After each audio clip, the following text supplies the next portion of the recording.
드래곤볼이 얼마나 엄청난 작품인지는 다들 아실까요? 서울문화사활 한국에서의 누적 매출은 2천만 부 이상이라고 하니 해적판까지 포함하면 그 매출은 상상을 초월하겠죠. 그만큼 그 인기와 위상은 당대 최고, 두말할 필요도 없을 겁니다. 그러니 토리야마 아키라 작가님이 돌아가셨을 때 사람들이 그만큼 충격을 받았던 거겠죠. 이번에 할 이야기는 많은 한국 독자의 마음속 문화사 한편에 자리 잡은 명작 드래곤볼이 한국에서 어떻게 성장했으며 어떤 영향을 주었는지 한번 돌아보려고 합니다.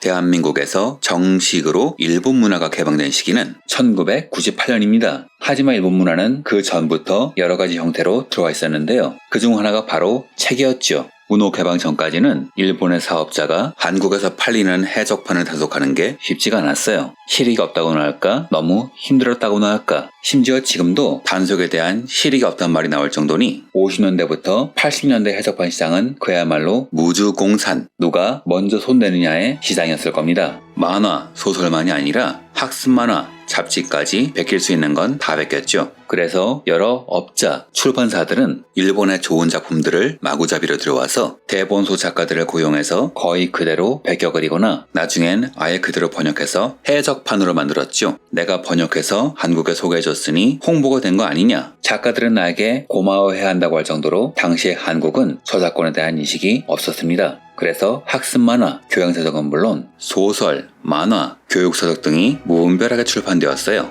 하지만 이건 결코 정상적인 상황이 아니었죠. 이런 일이 벌어진 이유는 당시 한국의 상황 때문이었는데요. 우리나라 대중문화 개방은 1998년부터지만 사실은 60년대부터 TV에서 일본 방송 콘텐츠가 방영되고 있었어요. 즉 금지했지만 들어와 있었다는 모순을 안고 있던 겁니다. 이런 일이 벌어진 이유는 일본 문화 금지를 법령으로 한 게 아니라 다른 법령의 조항을 끌어와서 산발적으로 했기 때문이에요. 공안, 풍속을 해할 수 있는 우려가 있을 경우 판매 중지 또는 내용의 삭제를 명할 수 있다. 즉 일본 문화는 일본 문화 자체라서 금지된 게 아니라 이런저런 법령을 끌어와서 심의를 받지 못한 경우에 금지된 거죠. 하지만 한국 공중파에서 쇠돌이가 모는 마징가가 나왔듯 일본 문화가 들어설 길은 얼마든지 있었습니다. 이런 식 일본 문화 규제는 상당히 오랫동안 지속되었지만 80년대 후반에 고도 성장, 특히 올림픽 시즌이 되면서 여러 형태의 문화가 물밀듯이 밀려들었고 이 중 일부 문화는 방송, 출판 관련 심의 규제로 막기가 어려운 상황이었죠. 좋은 예가 음악과 게임이겠죠? 물론 이게 모두 정상적인 형태로 들어온 건 아닙니다. 그레이 마켓 또한 활성화되었죠. 당시엔 길보드라 불리는 리어카에서 일본에서 나온 신보의 복제 테이프를 쉽게 살 수 있었고 회원상가 등에서는 애니메이션 복제 테이프를 쉽게 살 수 있었습니다. 만화도 마찬가지라 당시에 한국에서 일본 만화는 한국의 부족한 만화 수요를 채우는 데 기여하면서 양지의 주류 시장에서 활약하고 있었죠. 그런 의미에서 드래곤볼은 상당히 중요한 작품이기도 합니다. 대한민국 시장에서 최초로 정식 발매된 일본 만화, 일본 작가의 일본 만화임을 밝히고 정식으로 연재 출판한 최초의 만화이기 때문이죠. 당시 출판 문화상 해적판을 내는 것이 더 이익이며 일본 기업들이 한국 해적판에 본격적으로 대응한 것이 문호 개방 이후임을 생각해보면 1989년에 정식 계약한 작품이 나온 건 대단한 사건이며 훌륭한 선택이었죠. 이건 여러가지 우연과 필연이 겹쳐 벌어진 기적이었습니다. 앞에서 말했듯 일본 문화는 여러가지 형태로 물밀듯이 밀려들어왔는데 이로 인해 저작권 관련 문제가 본격적으로 제기되었죠. 1981년엔 어쩌다 크리스탈의 해적판에 대한 공식 항의가 있었고 1984년엔 반대로 돌아와요 부산행을 작곡한 작곡가의 인쇄를 일본 레코드사와 일본 음자협이 떼먹으면서 문제가 불거졌는데 당시 한국은 베른 협약에 가입하지도 않았고 한일 간에는 아무런 저작권 협약이 없었기에 이를 논의할 방법 자체가 없었습니다. 하지만 서울올림픽 이후 한국 사람들이 비로소 글로벌에 눈을 뜨고 앞으로 살 길은 해외라는 인식을 가지면서 이는 더 이상 묻어두기 어려운 문제가 되었죠. 문제는 당시 한국의 저작권법 상황이었는데요. 참으로 놀랍게도 당시 한국의 저작권법은 1899년에 제정된 일본 제국의 저작권법을 1957년에 딱 한 번 개정한 후 그대로 운용해온 시대를 전혀 반영하지 못한 낡은 법이었어요. 즉 당시 대한민국의 법에서 외국에 관련된 저작권법은 제46조가 유일했습니다. 물론 이대로 갈 수 있다면 상관없겠지만 올림픽을 성공적으로 개최한 한국에겐 더 이상 묵과할 문제가 아니었죠.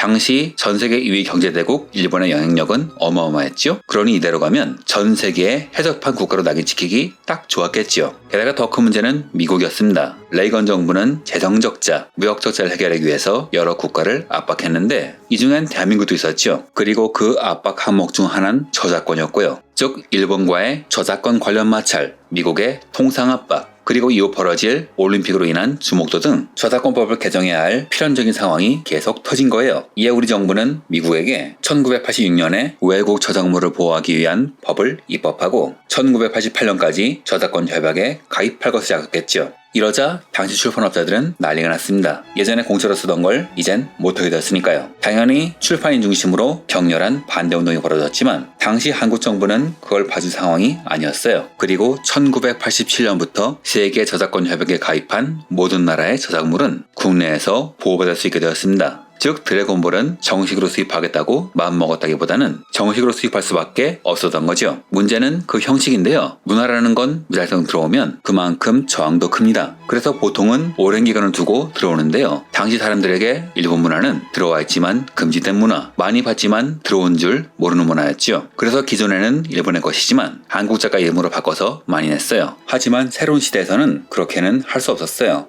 그만큼 이는 생소한 일이었기에 서울문화사는 할 수 있는 범위 내에서 할 수 있는 일은 다 했죠.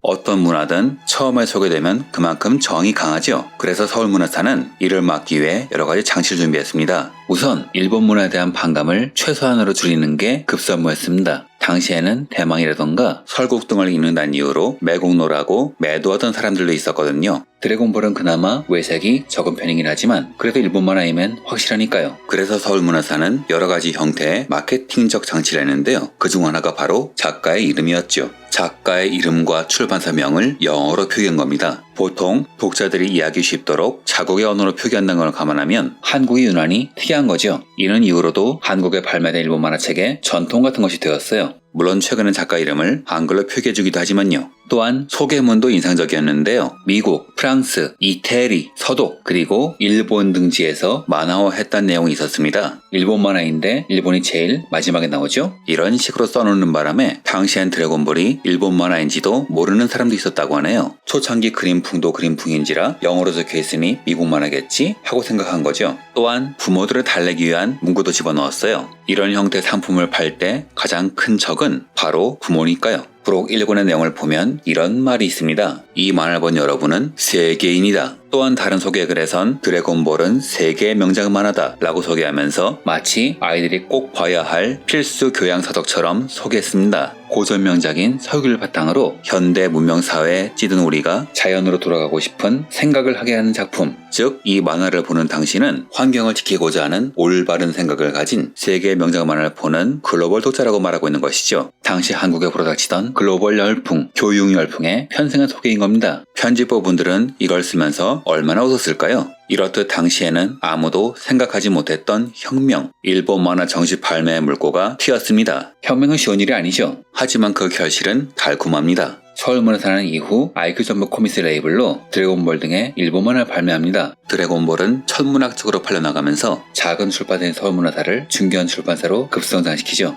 여하튼 이런 과정을 거쳐 1989년 12월 14일 서울문화사 만화주간지 아이큐점프 창간 1주년 특대호에 드래곤볼이 정식으로 별책 부록으로 제공됩니다. 이후 아이큐점프는 드래곤볼로 인해 크게 성장하지만 그 성장은 결코 쉽지 않았는데요. 그 성장에 관한 이야기는 다음 편에 이어서 하겠습니다. 구독, 좋아요 잊지 마시고요. 다음 편도 기대 바랍니다.